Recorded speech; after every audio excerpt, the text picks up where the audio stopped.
जब उसे बिल्कुल अलग अनुभव हो रहा है बतौर मंत्री, बतौर पटना का एक नागरिक। वंदना जी, एक ऐसा अनुभव जो शायद दोनों वंदना जी, कहीं छू रहा है। मैं लाइव हो गया हूँ। क्या आप वहाँ हैं? तो कल मैं बहुत भावुक हो गया। एक माँ की बेटी कोटा में फंसी हुई थी, तो बहुत दिन से परेशान थी, तो मैंने उसको कल परमिशन दिलवा दिया। नमस्कार। सुबह 3 बजे गई है सर। कल उसने रोज मुझे बहुत आशीर्वाद दिया।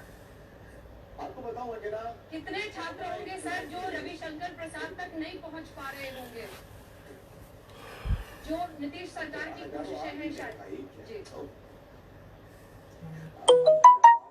ट्रेन चली है, मैं ये आपको कहना चाहता हूँ, ये महिला के साथ क्षमा करिए, देहरादून में थी, वो हॉस्टल में अकेले बच गई थी। कोरोना ने देश को भावनात्मक रूप में जोड़ा है। आप देख रहे हैं कितने लोग गरीबों को खाना खिला रहे हैं, कितने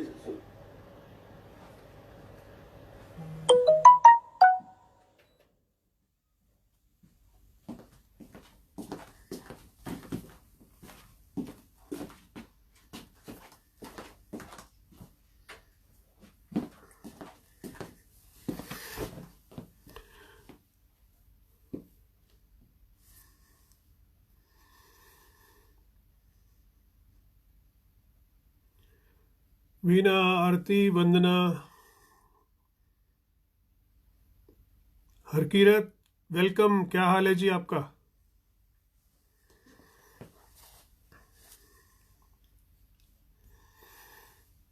नमस्कार रीता।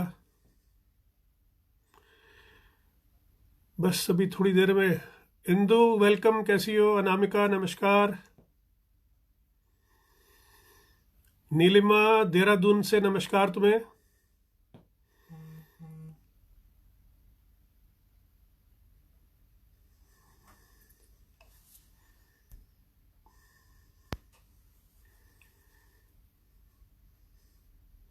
पर मेरा टीवी तो चल ही नहीं रहा।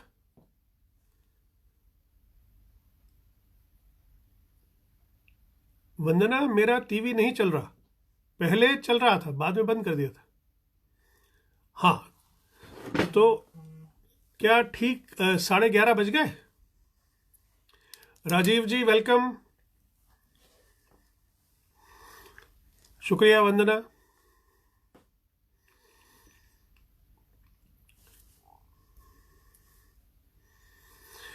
तो दोस्तों, आज मैं तेजेंद्र शर्मा लंदन से बोल रहा हूँ। नमस्कार राजीव जी। नहीं आरती, मैं कामेश नहीं था शांति सीरियल का, मैं लेखक था। वंदना वाजपेयी जी नमस्कार और शुक्रिया मुझे अटूट बंधन में बुला के यहाँ अपने मित्रों से बातचीत करवाने के लिए। खुश रहो आरती। तो आज का विषय बेसिकली रखा गया है, जो वंदना गुप्ता ने मुझे सुझाया था कि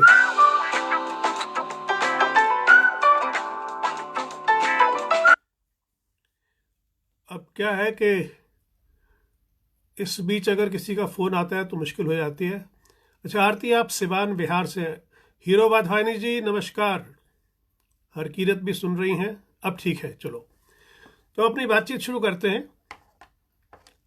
बातचीत कुछ यूँ है कि प्रवासी साहित्य, हाँ मैंने शुरू कर दिया वंदना। बात हमें करनी है कि प्रवासी साहित्य,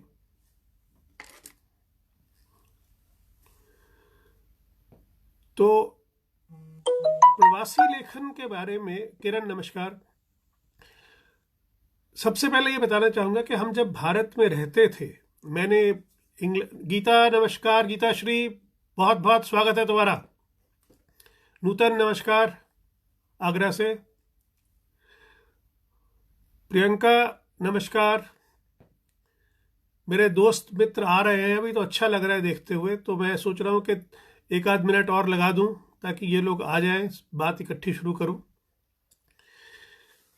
तो मैं ये कह रहा था कि जब हम भारत में रहते थे तो उस समय तक, क्योंकि तकनीकी प्रगति इतनी नहीं हुई थी कि हम प्रवासी साहित्य को सच में पकड़ पाते, पढ़ पाते, हम तक पहुंचता नहीं था। और हमें सिर्फ 2 नाम पता थे कि मॉरिशस में अभिमन्यु अनंत होते हैं और अमेरिका में सुषम बेदी होती हैं। उसके अलावा हमें कुछ पता नहीं था कि प्रवासी साहित्य एक्चुअली क्या है, और इसका नाम प्रवासी साहित्य किसने रखा, ये भी एक बहुत खोजबीन करने वाली बात है। क्यों रखा गया? दरअसल एक बहुत बड़ी मिथ है कि कोई मुख्य धारा है हिंदी में और उसके अलावा बाकी सब विमर्श है। वो साहित्य नहीं है, या तो महिला लेखन है, नारी विमर्श या दलित विमर्श। एक कोई मुख्य धारा है, वो मुख्य धारा क्या है ये मुझे कभी समझ आई नहीं। अच्छा, कम से कम नारी विमर्श के लिए और दलित विमर्श के लिए हम ये कह सकते हैं कि महिला लेखिकाओं ने और दलित लेखकों ने बाकायदा मुहिम चलाई कि इस विमर्श को साहित्य में स्थान मिलना चाहिए। मगर कभी भी कोई ऐसी मुहिम नहीं चली विदेश से कि कोई व्यक्ति कहे कि साहब हमें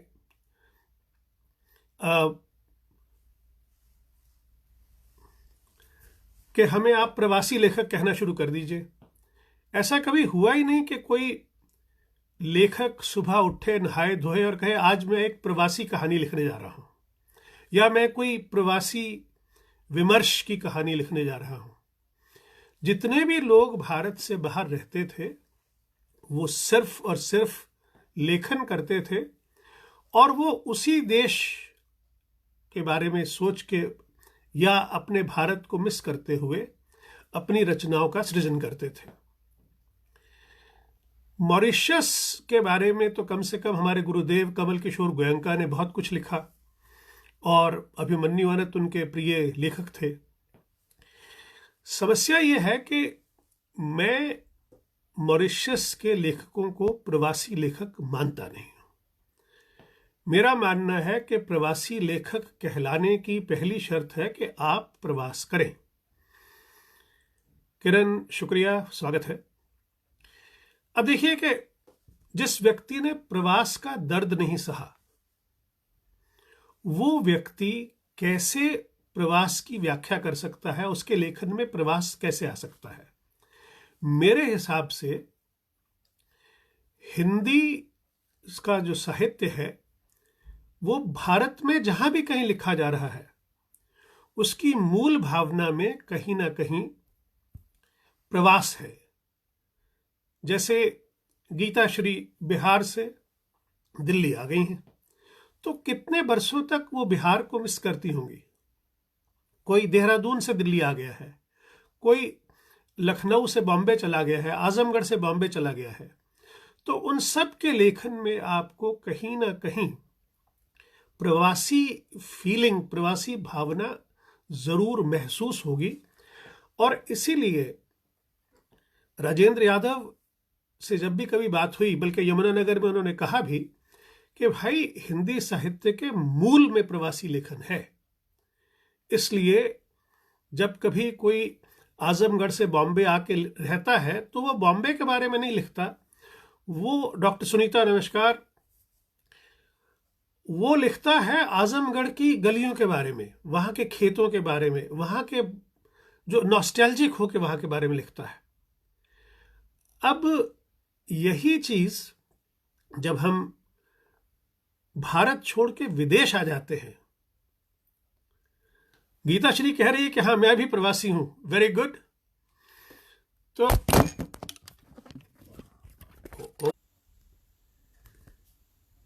भाई मेरा ये गिर गया, कैन यू हेयर मी? आवाज आ रही है क्या कि दोबारा शुरू किया जाए?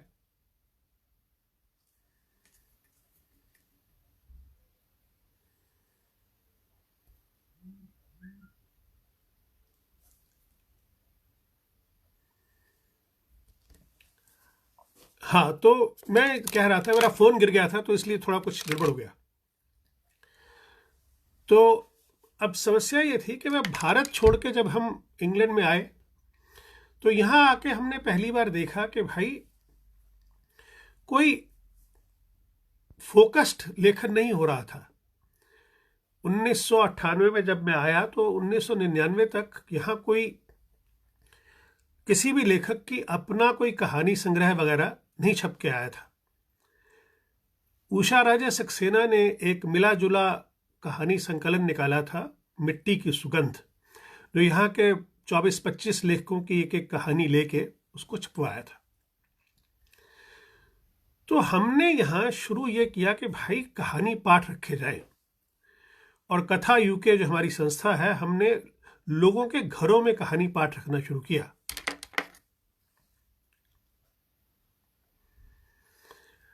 गीता, मैं तुम्हारे सवाल का जवाब दूंगा। अब हुआ यूं कि यहां हमने जब मुहिम चलाई कि कहानियां पढ़ी जाएं, तो हम सब एक दूसरे के घरों में जाकर कहानियां पढ़ते थे ताकि घरों में हिंदी बोली पढ़ी जाए, सुनी जाए। कम से कम उनके बच्चे और अगली पीढ़ी और कुछ ना करे तो हिंदी सुने तो सही।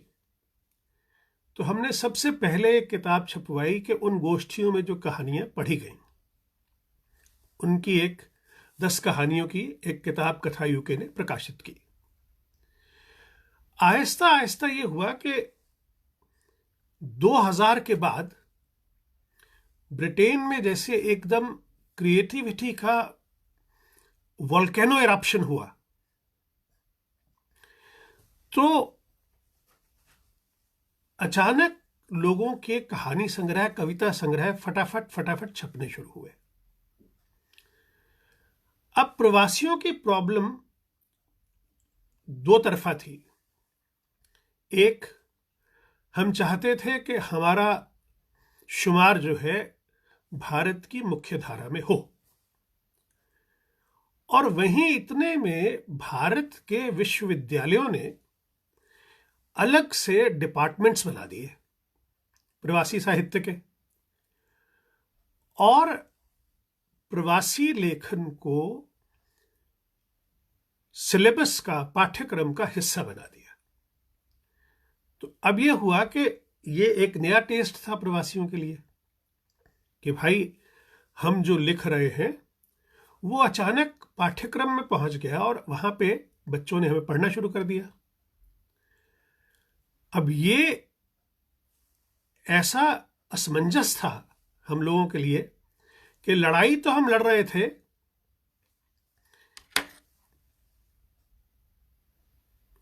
क्या साउंड नहीं आ रही? फारूक अफरीदी साहब कह रहे हैं जयपुर से कि उनको साउंड नहीं आ रही, और सीमा राय कह रही है कि आवाज आ रही है। आप लोग कंफर्म करिए कि आवाज आ रही है। तो अब जब एक तरफ यह है कि हमें इच्छा तो यह है कि हम मुख्यधारा के लेखक कहलाएं, और दूसरी तरफ हमें रिकग्निशन मिल रहा है एक प्रवासी लेखक के तौर पे जिसकी हमने डिमांड नहीं की, तो आप बताइए, जब आपको एक चीज मिलनी शुरू हो जाए और संघर्ष आप कर रहे हैं बिल्कुल दूसरी चीज के लिए।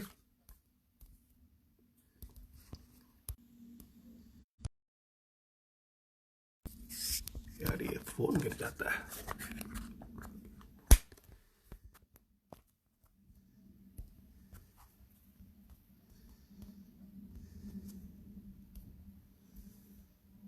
हाँ जी, अब मैं फोन को पकड़ के बैठता हूं, ये फोन गिर जाता है। तो मैं कह रहा था कि संघर्ष तो हम ये कर रहे थे कि हमें भारत की मुख्यधारा में शामिल होना है, और एक्सेप्टेंस हमें दे दी यूनिवर्सिटी ने कि भाई आप हमारे सिलेबस के शामिल हो गए। उसके साथ साथ हमारे जो सम्मान थे वो भी एक अलग कैटेगरी बना दी गई कि हमें, क्योंकि मुख्य धारा का हिस्सा नहीं बनाया किसी ने। भाई आवाज आ रही है? क्योंकि यहां पे कुछ सुनाई नहीं दे रहा। Will anybody confirm? Can you hear me?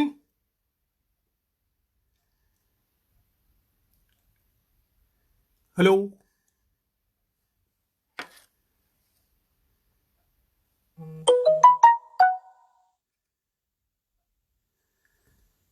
Can you hear me?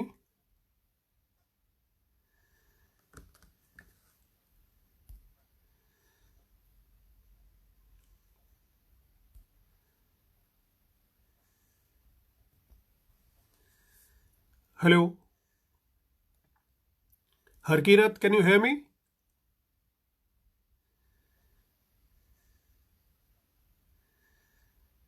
आवाज अचानक कुछ तकनीकी खराबी हो गई यार।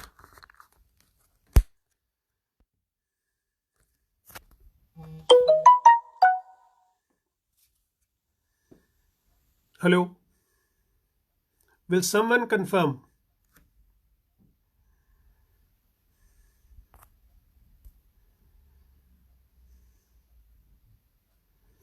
वंदना,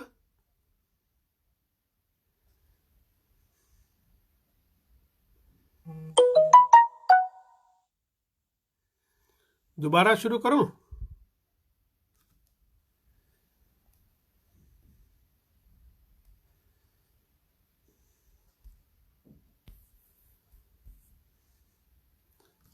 हाँ, अब क्लियर हुआ। तो अब आप बताइए कि अगर आप हमें मुख्य धारा का हिस्सा नहीं बना रहे और उसके बाद भारत सरकार हमें अलग से सम्मान देती है, तो क्या हम मना कर सकते हैं? क्या हम उन्हें समझा सकते हैं?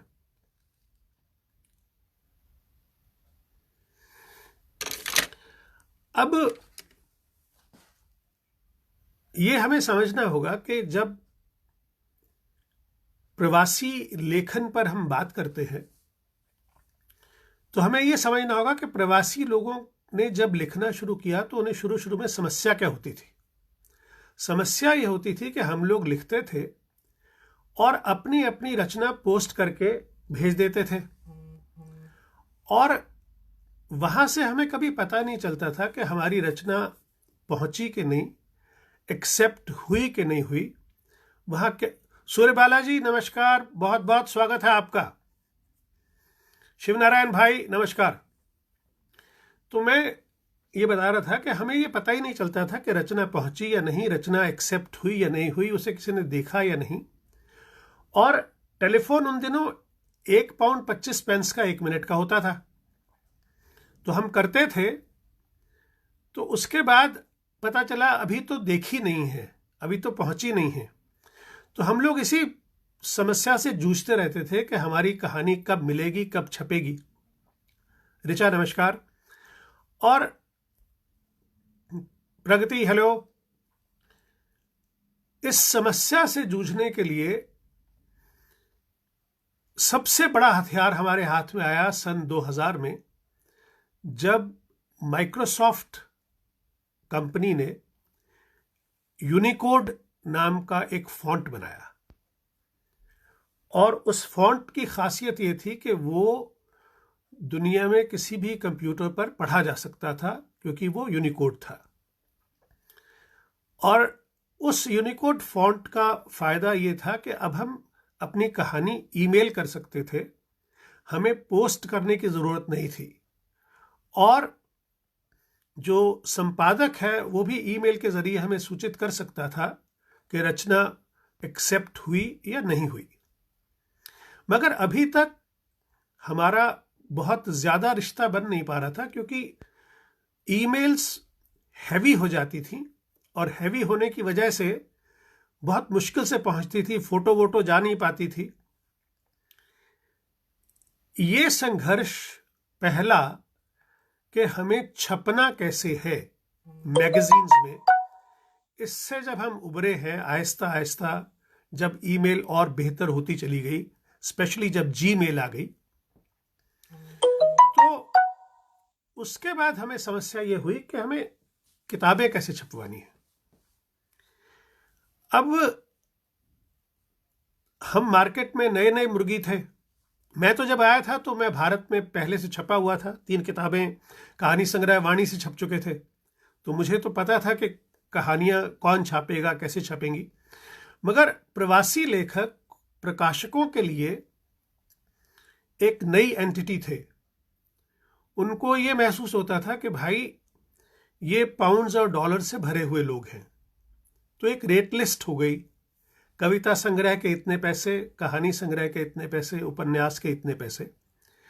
मैं ये नहीं कह रहा कि हर प्रकाशक लेता है, लेकिन बाय एंड लार्ज सब ने अपने एक रेट फिक्स कर दिए कि प्रवासी लेखकों से ये पैसे लेने हैं। इस विषय में एक बार प्रेम जन्मेजय से बात हो रही थी दिल्ली में, तो प्रेम ने कहा, यार तुम प्रवासियों ने हम लोगों की मार्केट भी खराब कर दी है। अब आजकल प्रकाशक हमसे और हमारे नए लेखकों से भी पैसे मांगने लग गए हैं किताब छापने के लिए। ये दूसरी समस्या थी कि आप पैसे देके किताब छपवा रहे हैं, और जब हमने लिखना शुरू किया था भारत में तो 1100 प्रतियां छपती थीं किताब की। आज स्थिति है कि 1100 प्रतियां अगर बिक जाती हैं तो आप बेस्ट सेलर हो जाते हैं। तो जो प्रवासी लेखक है उसको पैसे देके किताब छपवानी, उसके बाद मुफ्त बांटनी, और उसके बाद भी उस पर चर्चा ना होनी, और ये तय कर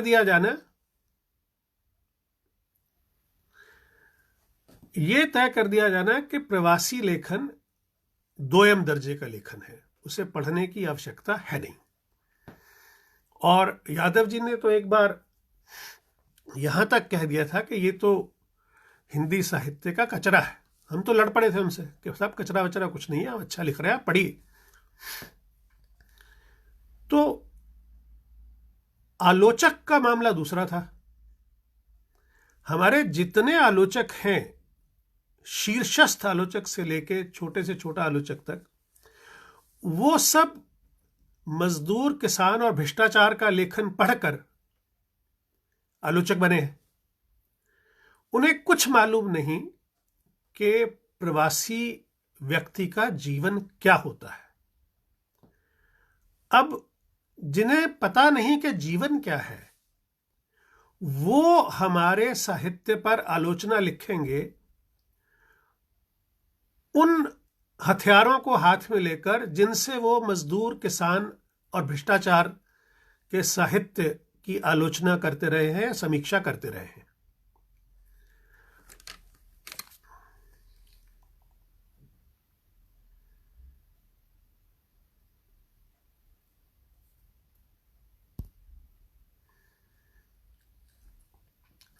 ठीक है प्रेरणा, अब आप सोचिए कि मैं कुछ ऐसे चरित्रों की बात करता हूं जो ब्रिटेन में, अमेरिका में एक खास तरह से व्यवहार करते हैं। अब वो व्यवहार जो है भारत के आलोचक ने नहीं देखा। उसे लगता है कि जो हमारी कहानियों की नारी है, जो हमारी कहानियों की पुलिस है, जो हमारी कहानियों के ऑफिशियल्स हैं, वो किसी और प्लेनेट के हैं, क्योंकि उस तरह के लोग भारत में दिखाई नहीं देते। अगर मैं अपने चरित्र से दिखाता हूं कि उसने पुलिस वाले को डांट दिया, तो भारत का आलोचक इस बात को अंडरस्टैंड नहीं करता कि कोई व्यक्ति पुलिस को डांट कैसे सकता है, क्योंकि हरियाणा में, दिल्ली में ऐसा नहीं होता। तो अगर उनको ये पता हो कि ब्रिटेन में, अमेरिका में ये किया जा सकता है, तो ये उनके लिए सहज होगा। अगर मेरी एक कहानी है अभिशप्त,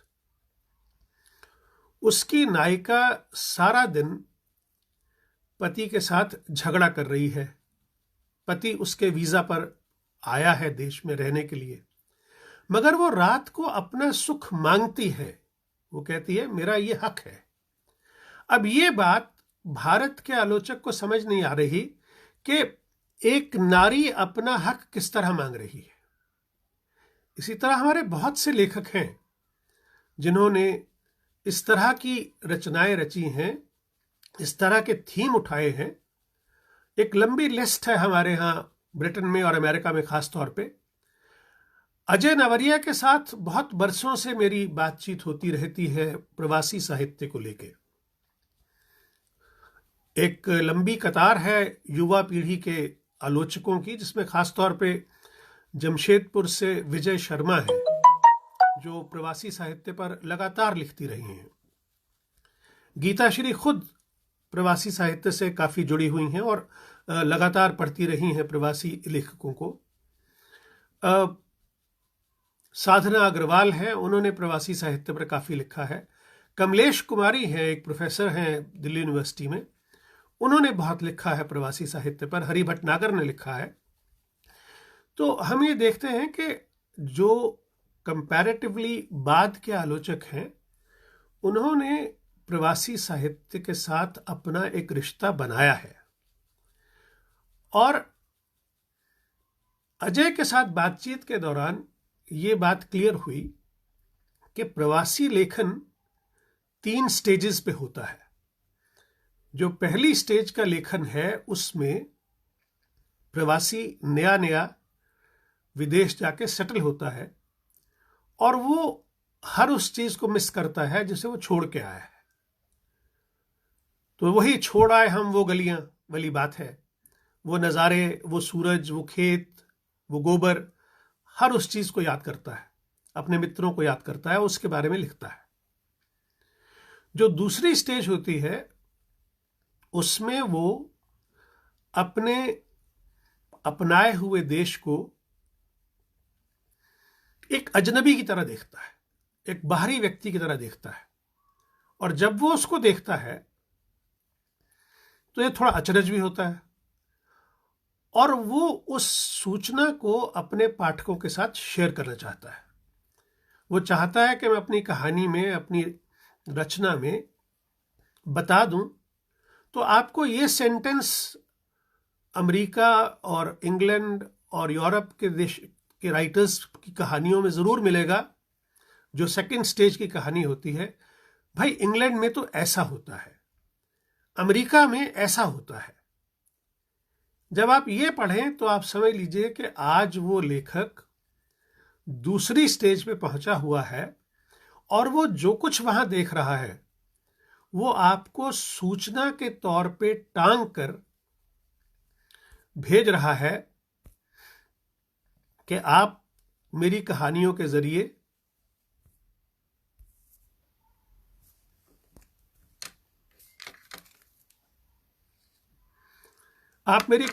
जरिए हमारे अपनाए हुए देश को जानने की कोशिश करिए। अब देखिए, दूसरी स्टेज पर लिखते लिखते ज्यादातर लेखक खर्च हो जाते हैं। शैल दीदी, प्रणाम आपको, मैंने आपको देख लिया है। रंजना नमस्कार, कविता नमस्कार।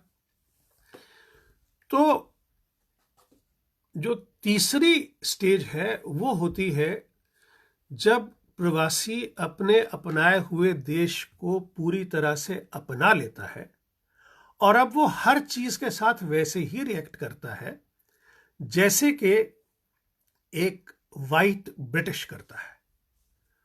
वो आपको नहीं बताएगा कि ब्रिटेन में अगर आपको ड्राइविंग लाइसेंस बनवाना है तो आप केवल ऑनलाइन अप्लाई कर दीजिए तो आपको ड्राइविंग लाइसेंस मिल जाएगा। वो बताएगा नहीं।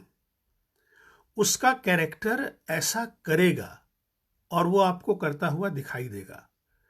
उसका कैरेक्टर हर वो काम करेगा जिसे वो देखता है और तब आपको पता चलेगा कि ये जो लेखक है ये अपने अपनाए हुए देश को अपने देश की तरह आपके सामने रख रहा है। और जब ये स्थिति आपके सामने पहुंचती है तो आपको पता चल जाएगा कि आज ये आदमी प्रवासी लेखन नहीं कर रहा, ये ब्रिटेन का हिंदी लेखन कर रहा है, ये अमेरिका का हिंदी लेखन कर रहा है, ये मॉरिशस का हिंदी लेखन कर रहा है। अब मॉरिशस के लेखकों में और ब्रिटेन और अमेरिका के लेखकों में एक मूलभूत फर्क है। सबसे बड़ा फर्क ये है कि मॉरिशस के जो लेखक हैं वो वहीं पैदा हुए, वहीं पढ़े, वहीं बड़े हुए, और उन्होंने वहीं लिखना सीखा। उनके लिए भारत ज्यादा से ज्यादा एक तीर्थ स्थान है। उन्हें भारत से बिछड़ने का कोई डर नहीं, कोई दर्द नहीं। मगर सुषम बेदी, सुधा ओम ढींगरा या रेखा मैत्र या अनिल प्रभा कुमार, ये सब लोग जो हैं ये पहली पीढ़ी के प्रवासी हैं। इन्होंने जाके उन देशों को ठीक वैसे ही अपनाया है, उसी तरीके से अपनाया है जैसे हमने ब्रिटेन को अपनाया है। अब ब्रिटेन में यह है कि क्योंकि पहली पीढ़ी के सब लेखक हैं, और यही अमेरिका में भी हो रहा है कि पीढ़ी अब उम्र दराज हो रही है, और जिन मुल्कों में आलू प्याज अंग्रेजी में खरीदे जाते हैं उनकी युवा पीढ़ी को यह समझाना कि आप हिंदी पढ़िए, सवाल यह है कि वो पूछते हैं हम हिंदी क्यों पढ़ें। और ब्रिटेन में तो एक बहुत बड़ी प्रॉब्लम यह हुई कि 60s में जो लोग आए थे वो कम पढ़े लिखे लोग थे, वो मीनियल वर्क, जो हाथ के काम है, उनके लिए आए थे, तो उनको अंग्रेजी नहीं आती थी। उन्होंने अपनी अगली पीढ़ी को बाकायदा अपनी हिंदी जबान से दूर रखते हुए अंग्रेजी के साथ फ्रेंच और जर्मन सिखाने की कोशिश की, ताकि ये लोग अपनी जिंदगी में कहीं कुछ बन पाए। और मीनाक्षी जी, मैं उषा जी के बारे में पहले भी बात कर चुका हूं, फिर बाद में और भी करूंगा। मधु मेहता है बॉम्बे से, स्वागत है आपका। तो यहां पे एक समस्या ये हुई कि पूरी की पूरी पीढ़ी हिंदी से और अपनी मदर टंग से कट गई, और उनके माँ बाप ने कहा कि बच्चों को सेटल होने के लिए अंग्रेजी ही चाहिए। तो मदर टंग और हिंदी तीसरी पीढ़ी से वापस आनी शुरू हुई। लेकिन तब तक हिंदी ये रेस हारनी शुरू हो गई। हिंदी के अध्यापक थे 10वीं तक, मगर स्टूडेंट्स नहीं थे पढ़ने के लिए। और अंग्रेज कहता था कि हमने स्कूल में टीचर दे रखा है, आप अगर अपने बच्चों को पढ़ाएंगे नहीं हिंदी। और माँ बाप ये सोचते थे कि हिंदी पढ़ के क्या होगा, अगर ये हिंदी की जगह एडिशनल लैंग्वेज जर्मन या फ्रेंच ले लेगा तो यूरोप में भी नौकरी कर लेगा। तो इंग्लैंड ने एक नई पॉलिसी बनाई कि हम टीचर उसी चीज के रखेंगे जिसके विद्यार्थी हमारे पास होंगे। तो उसके लिए उन्होंने कहा कि हम अंग्रेजी पढ़ाएंगे और किसी भी विद्यार्थी की मदर टंग पढ़ाएंगे। अब इंग्लैंड में सबसे ज्यादा मदर टंग वाले जो भारतीय हैं वो पंजाबी हैं, और नंबर 2 पे गुजराती हैं। हिंदी जो है वो 0.1% ब्रिटिश इंडियंस की मातृभाषा होगी। अब जैसे मुझसे अगर पूछा जाएगा आपकी मातृभाषा क्या है, तो मैं पंजाबी कहूंगा। तो अब स्थिति जो इंग्लैंड में हो रही है वही स्थिति लगभग भारत में है, क्योंकि आज जो बच्चे भारत से माइग्रेट होके इंडिया और अमेरिका में आ रहे हैं वो बच्चे हिंदी पढ़ते लिखते नहीं हैं। अगर हम उनसे हिंदी में बातचीत करते हैं तो वो हमें जवाब अंग्रेजी में देते हैं, जो बच्चे भारत से आके यहां सेटल हो रहे हैं। अब समस्या ये है कि हम यहां हिंदी लिखते रहे। अब जब मैं यहां आया था तो यहां एक सबसे बड़ा काम जो व्यक्ति कर रहा था उसका नाम पद्मेश गुप्त है। उसने यहाँ हिंदी की लौ जला रखी थी। मैं हमेशा कहा करता था कि ब्रिटेन में दो ही काल हैं, एक पद्मेश गुप्त के आने से पहले और एक पद्मेश गुप्त के आने के बाद।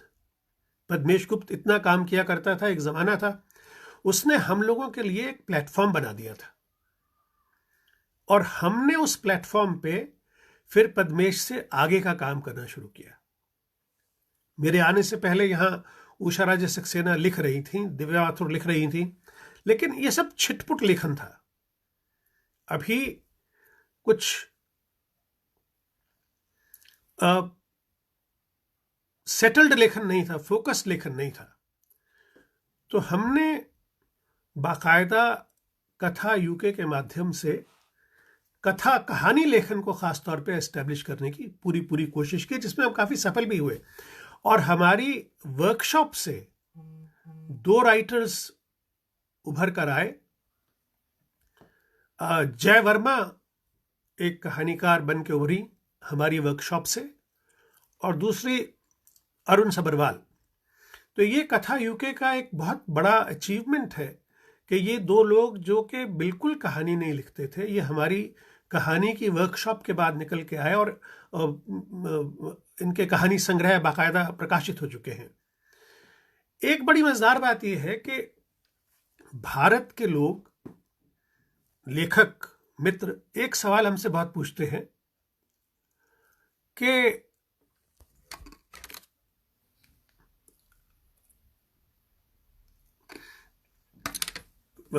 ये सवाल पूछते हैं कि आप वहां हिंदी के लिए क्या कर रहे हैं। तो कई बार तो मैं हैरान होकर पूछता हूं कि भाई मैं लिख रहा हूं तो ये क्या कम कर रहा हूं? आप जो लिख रहे हैं, अब जैसे हमारे मित्र उदय प्रकाश लिख रहे हैं, संजीव लिख रहे हैं, आज मनीषा कुलश्रेष्ठ लिख रही हैं, तो ये लोग हिंदी के लिए क्या कर रहे हैं? लेखन ही तो कर रहे हैं ना। तो प्रवासी लेखक से ये भी उम्मीद रखी जाती है कि भाई आप सिर्फ लिखेंगे नहीं, आप हिंदी के एक एक्टिविस्ट भी बनेंगे, आप हिंदी के लिए प्रोग्राम्स भी करेंगे, आप हिंदी को एस्टेब्लिश भी करेंगे, आप हिंदी के स्कूल भी चलाएंगे और लेखन बाय द वे करते रहेंगे। तो हमें लेखक और एक्टिविस्ट दोनों बनना पड़ता है। अब सुधा ओम ढींगरा ने वहां अमेरिका में रह के भारत में भी बहुत सारे काम किए हैं। उन्होंने कुछ स्कूल्स को स्पॉन्सर किया हुआ है मध्य प्रदेश में। उनके मध्य प्रदेश में जो रिप्रेजेंटेटिव हैं भारत में, वो कहानीकार भी हैं, पंकज सुबीर, वो उनका काम देखते हैं वहां। तो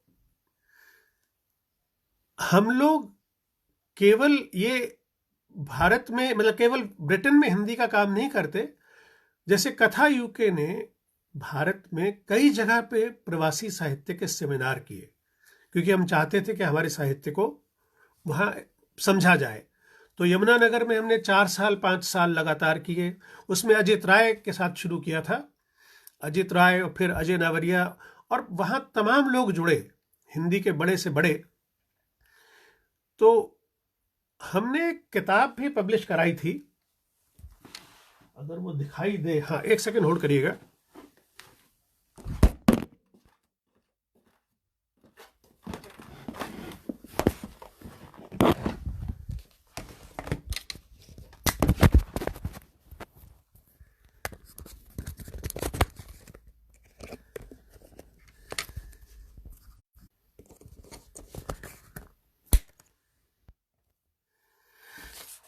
ये अगर आप ये किताब देख रहे हो, इसका नाम है प्रवासी हिंदी कहानी एक अंतर यात्रा। ये यमुनानगर में हमारे सेमिनार में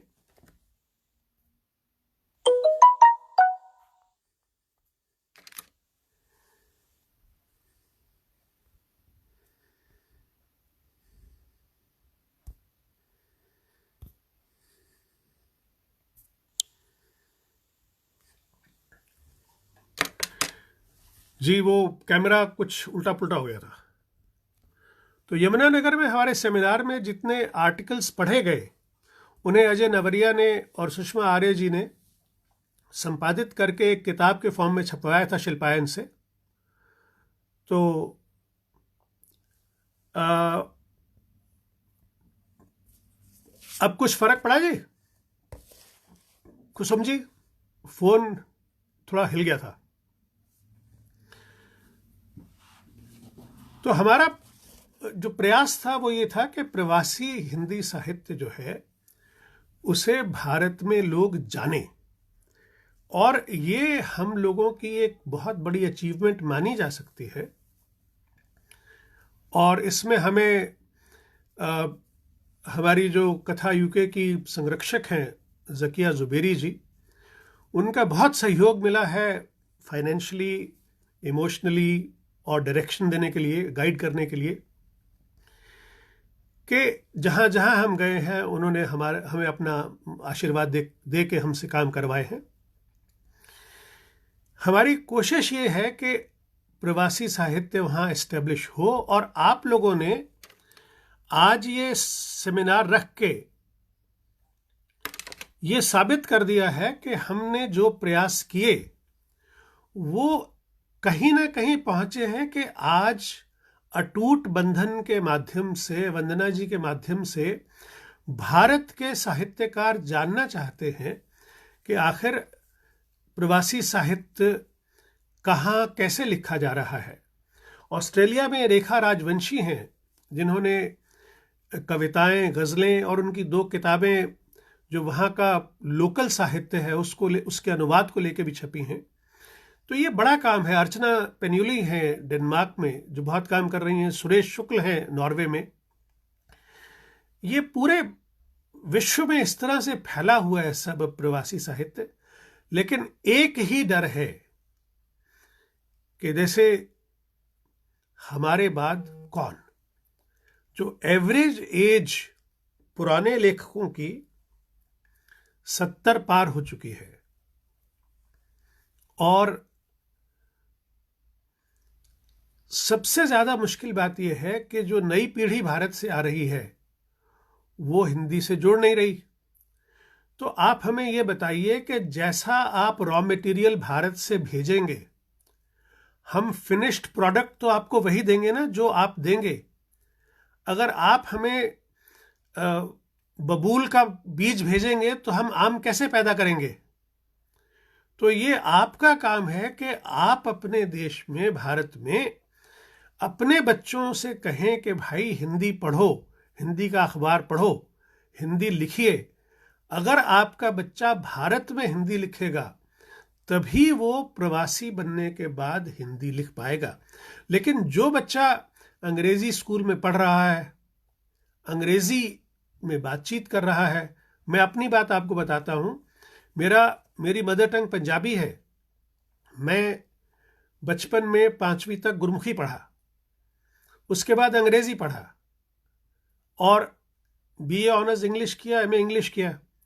तो मैंने स्कूल में हिंदी नहीं पढ़ी थी। अगर इंदू से मेरा विवाह ना होता तो मैं तो हिंदी जानता ही नहीं। अगर आपको मेरी कहानियां सहनी पड़ती हैं तो इसका सारा दोष मेरी दिवंगत पत्नी को है, इंदू को। उसने मुझे लेखक बनाया और आपको मेरी कहानियां पढ़नी पड़ी। तो अगर आपको कहानियां अच्छी लगती हैं तो सारा श्रेय उसको जाता है। अगर मेरी कहानियां परेशान करती हैं तो सारा आरोप उसी पे जाता है। उसी ने मुझे हिंदी में लाके हिंदी का लेखक बनाया। तो अब समस्या ये है कि भाई प्रवासी लेखन जो है वो पहुंचेगा कहां? क्या ये सिर्फ 25 साल का खेल होके खत्म हो जाएगा? क्या इसके आगे कोई ऐसी पीढ़ी के लोग आएंगे जो इस साहित्य को आगे बढ़ाएंगे? लंदन प्रवासी साहित्य का भी केंद्र कहा जा सकता है इस मामले में, कि पिछले 2 दशकों में यहाँ बहुत अच्छे साहित्य की रचना हुई। यहाँ कहानियाँ और कविता के साथ साथ उपन्यास भी लिखे गए। नीना पॉल एक बहुत अच्छी लेखिका रहीं जिन्होंने उपन्यास, कहानी, कविता, गज़ल सब लिखा, और उनके उपन्यास की चर्चा भी बहुत हुई। कुछ गांव-गांव, कुछ शहर-शहर जो उन्होंने गुजराती लोग इदी अमीन द्वारा निकाले गए थे, वो जब लेस्टर में आके सेटल हुए तो उस विषय को लेकर उन्होंने एक उपन्यास लिखा। सुधा ओम ढींगरा का एक उपन्यास है नक्काशीदार कैबिनेट, और सुषम बेदी ने तो उपन्यास ही लिखे। मेरे ख्याल है सबसे ज्यादा उपन्यास प्रवासी लेखकों में सुषम बेदी ने लिखे।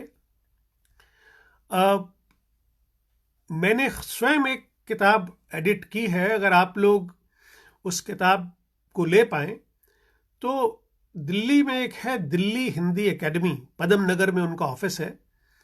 पहले मैत्रेयी पुष्पा उसकी अध्यक्ष थी, आजकल शायद सुरेंद्र शर्मा है।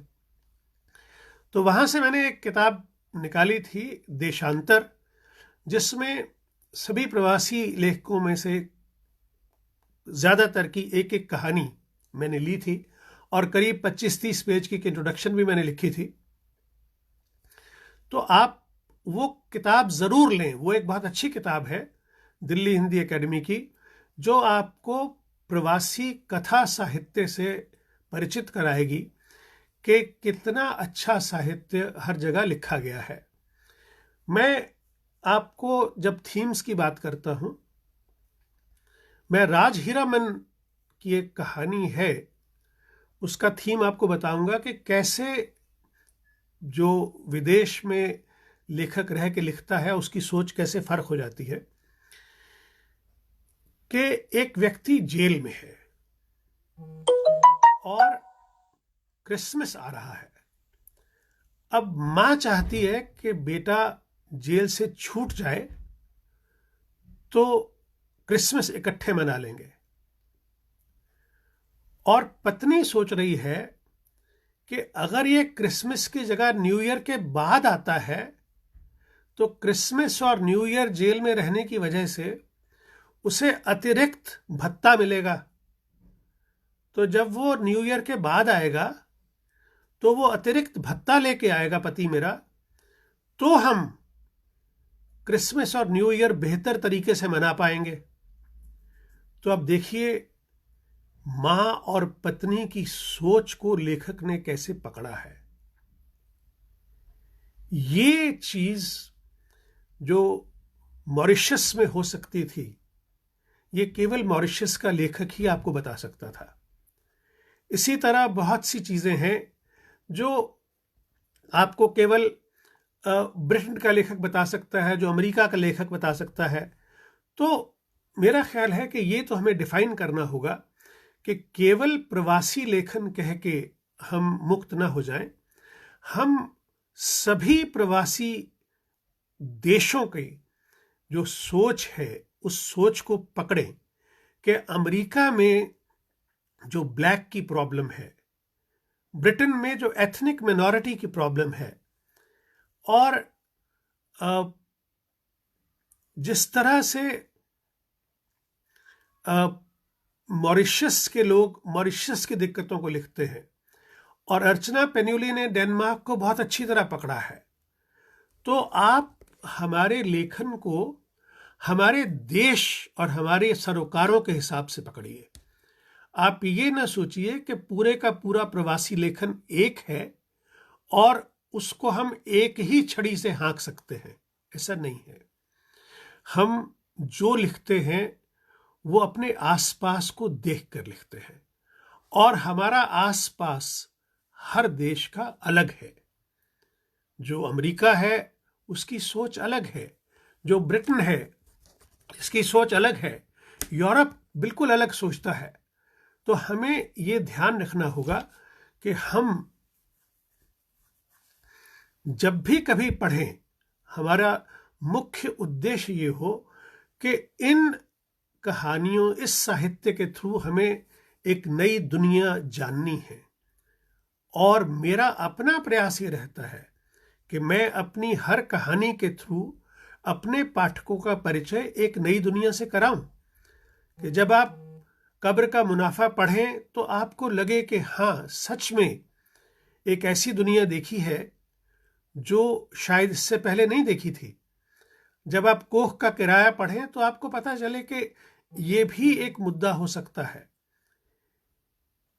जमीन भुरभुरी क्यों है में पति गुनाह करता है, उसे जेल होती है, लेकिन वो जेल में एक डिसिप्लिन्ड जिंदगी जी के जवान होके और नई चीजें सीख के बाहर निकलता है, और उस 1.5 साल में पत्नी अपने घर का बोझ ढोते ढोते 10 साल बूढ़ी हो जाती है। उसका सवाल ये है कि जुर्म तो पति ने किया था, सजा मुझे क्यों मिली?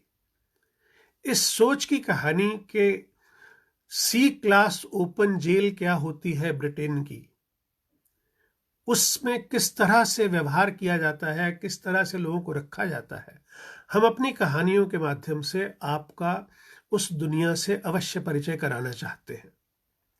हमारी कोशिश ये है कि आप जब कभी हमारा साहित्य पढ़ें तो आपको ये लगे कि हाँ, सच में प्रवासी लेखन जो है। अच्छा, एक बात आपको और बताऊंगा। एक हमारे बहुत अच्छे मित्र हैं जो बहुत लंबे अरसे से प्रवासी साहित्य पे काम कर रहे हैं। उनका नाम है प्रोफेसर फिरोज खान। वो अलीगढ़ में होते हैं। उन्होंने प्रवासी लेखिकाओं पर ढेर सारे विशेषांक निकाले। उन्होंने प्रवासी लेखन पर कई विशेषांक निकाले। उनकी एक पत्रिका है अनुसंधान, जिसके माध्यम से वो प्रवासी साहित्य पर निरंतर बहुत अरसे से काम कर रहे हैं। और आपको अनुसंधान पत्रिका के जो प्रवासी विशेषांक हैं उन्हें भी जरूर मंगवाना चाहिए, ताकि आप उन्हें पढ़ के उससे पता कर सकें कि वहाँ के जो उनके लेखक और उनकी खासियत क्या है कि वो अपने जो शोधार्थी हैं उनसे बहुत सारे लेख लिखवाते हैं। पिछले दिनों बहुत बड़ा काम आगरा विश्वविद्यालय में हुआ। जो अंबेडकर विश्वविद्यालय है आगरा का, उसके हिंदी डिपार्टमेंट के जो हेड है प्रोफेसर प्रदीप श्रीधर, उन्होंने आगरा में लगातार बहुत काम किया प्रवासी साहित्य को लेकर। प्रवासी साहित्यकारों को वहाँ इनवाइट किया। सुषम जी वहाँ गई और अर्चना पेनुली भी वहाँ गई, और अमेरिका से और भी कई लेखक गए। मुझे भी मौका मिला जाने का। सुरेश चंद्र शुक्ल भी वहाँ गए। तो वहाँ वो लेखकों को बुलाते हैं, उनका अपने विद्यार्थियों से बातचीत कराते हैं। और उन्होंने कथा यूके के माध्यम से ऑक्सफोर्ड यूनिवर्सिटी के इतिहास में पहला हिंदी का सेमिनार आयोजित किया, जिसका संयोजक मैं था। और अंबेडकर यूनिवर्सिटी और ऑक्सफोर्ड यूनिवर्सिटी ने मिलके जो पहला हिंदी का सेमिनार किया, एक तरह से इतिहास रच दिया। तो ये काम हम यहाँ करते रहते हैं प्रवासी के तौर पे। हमारा प्रयास रहता है, कोशिश रहती है कि हम जितना हिंदी के लिए कर सकते हैं, लेखन के जरिए, आयोजन के जरिए, वर्कशॉप्स के जरिए, और सबसे बड़ी बात यह है कि हम हिंदी को केवल ड्राई लिटरेचर नहीं मानते। हम हिंदी को, जैसे कहा जाता है कि Hinduism is not a religion, it's a way of life, तो हम प्रवासियों के लिए हिंदी जीने का एक तरीका है। अब वो हिंदी चाहे सिनेमा से मिले, चाहे साहित्य से मिले। और ये याद रखिएगा कि प्रवासियों को एकजुट रखने में बहुत बड़ा काम हिंदी सिनेमा करता है, हिंदी सिनेमा के गीत करते हैं। इसलिए हम लोग लगातार निरंतर जो हिंदी के पुराने गीतकार हैं, खासतौर पे शैलेंद्र, साहिर, शकील, भरत व्यास, राजेंद्र कृष्ण, हम नीरज, हम इन सब पे समय समय पे कार्यक्रम आयोजित करते हैं। और हमारा प्रयास ये रहता है कि हम आपको बता सकें कि इन लोगों के गीतों में कितना साहित्य था। जैसे कल ही मैं किसी से बात कर रहा था टेलीफोन पे, तो मैंने कहा कि प्रेम धवन नाम के एक लिरिसिस्ट हुए हैं, उन्होंने प्रेम की जो अनुभूति है इतनी खूबसूरत लिखी है कि बुरा हो इन बैरन अखियन का कर बैठी नादानी, बुरा हो इन बैरन अखियन का कर बैठी नादानी, पहले आग लगा दी मन में अब बरसाएं पानी। तो देखिए, आंखों से देख के प्यार होता है और आंखों से प्रेमी की छवि दिल में उतरती है, और दिल में जब दर्द होता है तो आंखें ही रोती हैं।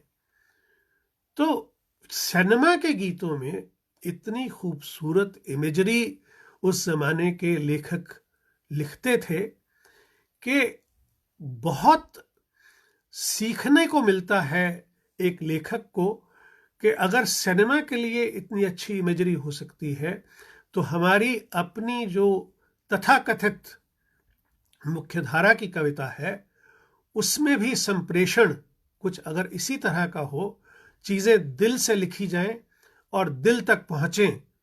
और जो शैलेंद्र तो जिंदगी का पूरा फलसफा दे गए हैं ना, वो तो कहते हैं कि भाई किसी की मुस्कुराहटों पे हो निसार, किसी का दर्द मिल सके तो ले उधार, किसी के वास्ते हो तेरे दिल में प्यार, जीना इसी का नाम है। तो मित्रों, आज कोविड-19 के ज़माने में जब हम सब लोग घरों में कैद बैठे हैं, हमें याद रखना चाहिए कि जीना इसी का नाम है कि हम सब एक दूसरे के काम आए, एक दूसरे के लिए जिएं। और एक छोटी सी घटना है कि एक ज्ञानी ने 4 लोगों को बुलाया कि आइए खाने पे मेरे घर आइए। उन्होंने चारों के सामने सूप रख दिया और 1-1 मीटर लंबा चम्मच दे दिया और कहा कि आप खाइए।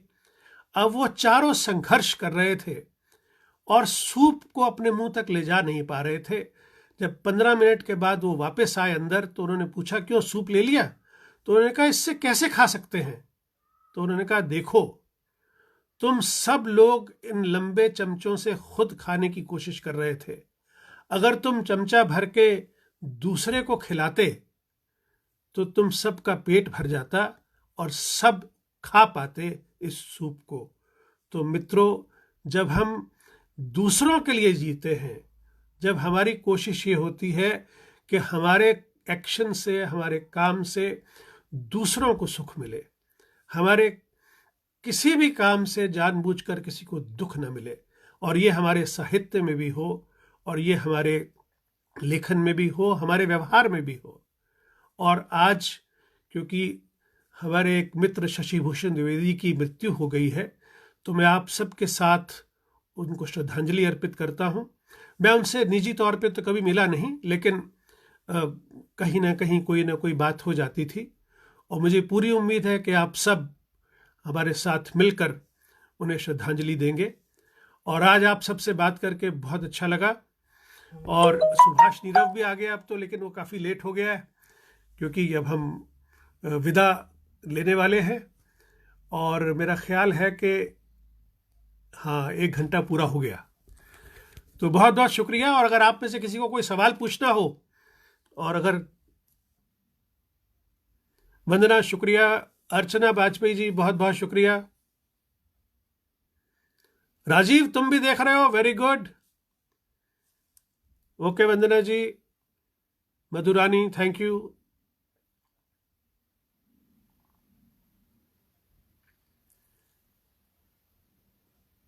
वंदना, Rochika, thank you so much. आप सब से मिलके बहुत अच्छा लगा। Doctor Sunita, so nice of you. तुम बहुत दिनों बाद सामने आई हो, बहुत अच्छा लग रहा है तुम्हें देख के। तुम आजकल बहुत अच्छा काम कर रही हो, और बहुत मैं तुम्हें फेसबुक पे देखता रहता हूँ Sunita. You are doing very well. बधाई हो तुम्हें। शुक्रिया प्रेरणा।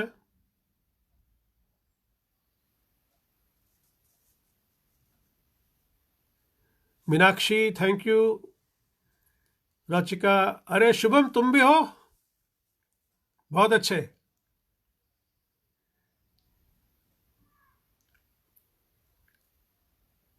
Ashutosh, thank you so much बच्चे, गॉड ब्लेस यू। डॉली शुक्रिया, मधुरानी जी शुक्रिया, Poonam Grover thank you so much, Vandana Sahay thank you, Kiran बहुत अच्छा thank you.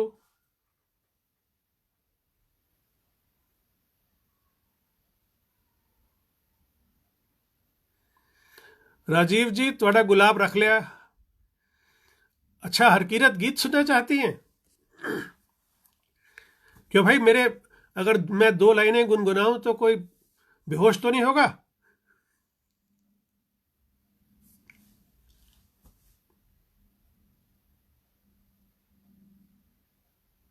Thank you Kavita, thank you Asha, okay Vandana, बहुत बहुत शुक्रिया।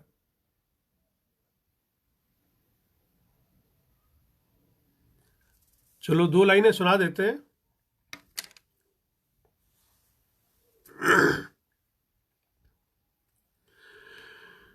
प्यार पर बस तो नहीं है मेरा, लेकिन फिर भी तू बता दे कि तुझे प्यार करूं या न